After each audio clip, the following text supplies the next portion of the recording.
Remember Warframe? It's the space ninja game which keeps its head down and quietly gets on with being one of the most popular games on Steam. It's one of the more restless games too. It's constantly growing, updating and changing, taking its huge player base to strange new worlds that completely flip the action on its head. It makes most games look incredibly conservative in their update plans, especially this year as it introduces a huge new open world area and 4-player co-op space battles.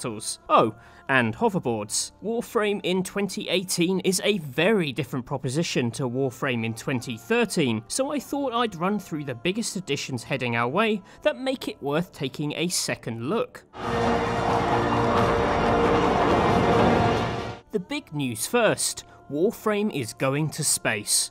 Well, technically it's always been there, but we've never properly made the trip. Normally you cut from your orbiter ship to the planet's surface via a landing craft. Elite dangerous it ain't. But now along comes codename Railjack, an expansion which allows 4 Tenno, those are your space ninjas, to gather on a planet's surface, hop into a ship and pilot it from the ground up out of the atmosphere. The launch itself looks relatively hands-off, but it's much more than a loading screen. You can walk around the ship and look out the window as you punch through the clouds and catch a very brief glimpse of heavenly delights before flying onwards to far less hospitable battle space. But what really stands out is that the ship, a multi-crew Railjack, is designed for 4 people, so while one person takes the wheel at the front, the others can hop on gun turrets to cover the ship's flanks. But that's only when things are going well. Fail to shoot down waves of attackers and you can face boarding parties, forcing everyone to leave their stations to hack up intruders in classic Warframe combat. They'll also have to manually patch up damage done to the ship.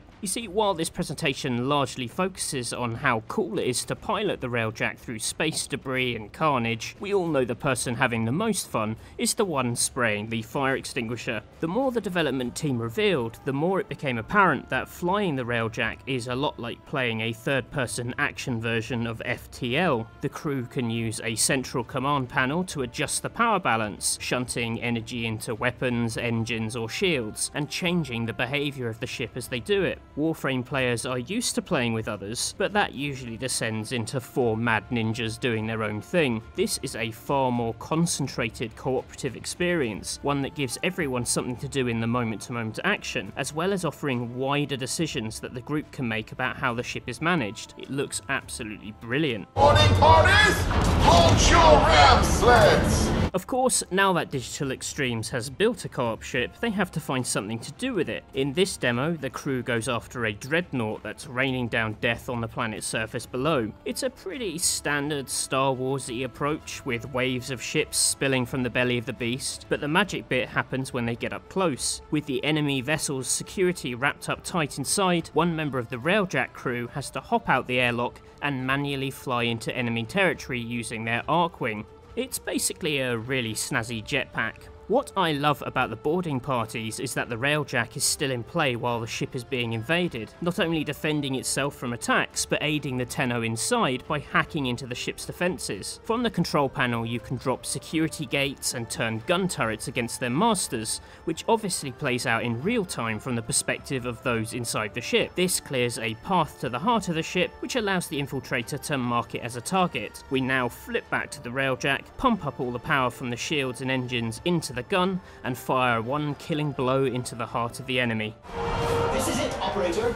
Don't miss. It feels like the kind of epic set piece that would round out the end of a Halo game, but we're made to believe this is business as usual for codename Railjack. The larger question is how representative this is of the expansion. Will we be toppling Star Destroyers left, right and centre, or are these special occasions? The more destruction, the merrier, say I. The air and water flowing hard, the land we... All this exciting Railjack fun is due by the end of the year, but before then we get another whopping slice of adventuring in the Fortuna expansion. Like last year's Plains of Eidolon, Fortuna adds another vast open world area to the game called Orb Vallis. If you haven't played Eidolon, it's much closer in feel to Destiny's free roaming hubs than the linear corridors you maybe associate with Warframe's missions. If Eidolon was Digital Extreme's baby steps into a more free-form playground, then Fortuna Fortuna sees those baby legs grow into confident adult strides. The map alone is 5 times bigger than Eidolon's. In fact, the whole opening area of Eidolon can fit into this basin you see before you. It looks a lot more exciting than Eidolon's slightly muddy plains too, with giant space mushrooms and a horizon littered with balmy alien tech. Based on Venus, the planet was once an inhospitable firestorm that has been slowly terraformed by the dedicated work of an enslaved people. It means the planet can now be explored and has a built-in race of slaves that need your help, all very convenient. The people in question are the Solaris, a range of heavily body-augmented people who are paying off impossible debts to corpus overlords. It's these people who'll be offering bounties to clear out enemy camps and slowly claim a foothold on the surface. One small tweak that is sure to please anyone who played Eidolon is that these bounties can be accepted from the bases you've reclaimed across the planet. This means you won't have to keep returning to the central hub camp.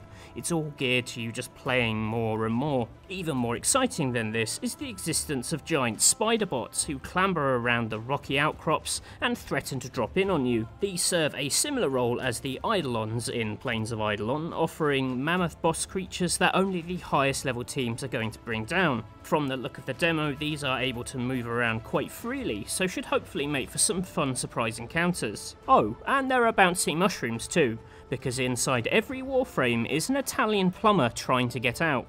So maybe we need a way to get around that's a little bit appropriate. With the world being that much bigger than any area that came before, Digital Extremes are wisely giving us alternate means of transportation. If they didn't, we'd quickly wear out the shoes of our Warframe and have yet another item to add to the crafting list. And so we get Hoverboards, or as they're called in Warframe world, the K-Drive. You can call them that all you want, but I've seen Back to the Future Part 2 and I know an honest-to-God hoverboard when I see one. It brings to mind the sparrows in Destiny in the way you summon them to your feet, but with a bit more manoeuvrability over rockier terrain. From this brief demo, it appears that K-Drive can be summoned at any time. There's no obvious cost, as opposed to the Arcwings, where you need to craft a doodad to summon them down. Arcwings were the fastest way to move around the Plains of Eidolon, so it's nice to have a free alternative on Venus. Of course, you can still use the Arcwings here too. The K-Drive looks like a tremendous bit of kit, whipping us along smooth curving roads with a real sense of speed, and bouncing off rocks and ramps for some airtime. There seems to be a basic trick system letting you spin and show off your board. Of course, K-Drives will be customizable, so these spinning aerial shots are surely a good chance to admire whatever details you've got etched into your personal ride. Apparently, the team is still debating whether or not we should be able to fire guns while riding the board, and I'm sure they'll come to the right decision, which is, of course, to let me fire a bow and arrow while performing a backflip on a hoverboard. How do you do, Worldwelder?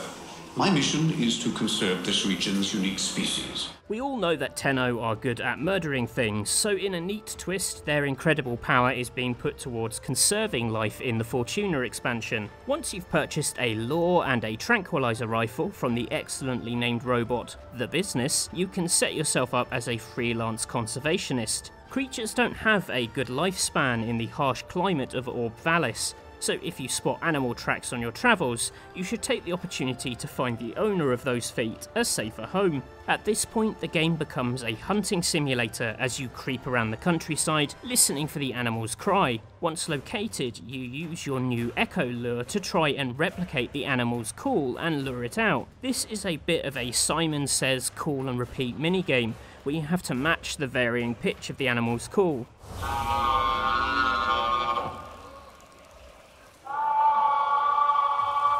Did you hear that? Manage to trick the animal into thinking that your 7-foot space ninja is in fact a 2-foot space badger, and the creature will shuffle out of hiding where you can smack it with tranq darts. When it's nice and dozy, it's time for you to tag it, admire the stats, much like you would with the fish in Plains of Eidolon's spearfishing game, and then airlift it to a happier home. This last bit really reminds us of Metal Gear Solid 5's Fulton balloon system, and any game that reminds me of Kojima's aerial sheep kidnapping is a good game in my books. For all its wider story and Space Ninja theatrics, Warframe is largely about the accumulation of stuff and the fun things that happen when all that stuff slots together. Fortuna offers even more stuff to obsess over. For starters, there's Rude Zood, who lets you build kit guns. You pick a chamber, a grip and a loader, and out pops a highly customizable weapon to empty into enemy skulls. From the very brief overview in this demo, the range of outcomes brings to mind Borderlands, as you create semi-automatics with the precision of a sniper rifle, or a shotgun that inflicts a high-status debuff with every shot that hits. Last year's Plains of Eidolon offered build-your-own melee weapons, but gun variety should feel more distinct in your hand. An even bigger cheer was reserved for Moa companions. Moas are bipedal gun turrets, and if you've played any amount of Warframe, you've likely murdered them in their thousands. After years of kneecapping these creepy legs, you're now able to use Fortuna Merchant Boon to build your own pet. It's another modular system resulting in weird and wild outcomes. You want a heavily shielded Moa with a grappling hook to reel in enemies? So be it. Fancy something lighter on its feet, armed with a beam of melting heat damage. Your wish is Boon's command. Of course, the look of the thing is just as likely to influence your decisions. Yes, I too will likely end up with a robot in a top hat and bow tie. It's good to see the ancient tradition of dressing up pets in dumb costumes lives long into the future. Looking beyond Fortuna, there's the promise of customization in Railjack too, with you adjusting the ship's reactor, weapon systems or hull colour. Just don't expect a huge variety of ship types themselves. Only one ship is planned for launch, with the idea being that you'll put the effort into making it feel like yours. Other models will follow down the line, but not at a rate to undermine the meaningful changes you've worked hard for up to that point. That's a quick overview of some of the bigger changes coming in the Fortuna and Railjack expansions. Of course, Warframe is constantly being fed a diet of new Warframes and skins and other gadgets and gizmos, so there's a lot to keep you busy. Question is, will all this new stuff speak to newcomers and offer a good jumping in point? I'm keen to hear your thoughts in the comments, and let us know if you want to see more Warframe on the channel. I'm personally keen to start punching up my low-level character to prepare for massive spider fights, so will happily accept any guidance on where to focus my efforts. If you enjoyed this video, why not subscribe to Rock Paper Shotgun for more videos on all things PC gaming? It'd be even better if you ring the notifications bell to get these videos beamed straight to you on release. For now, I'm going to go and dream of space battles, so hopefully we'll see you soon. Goodbye!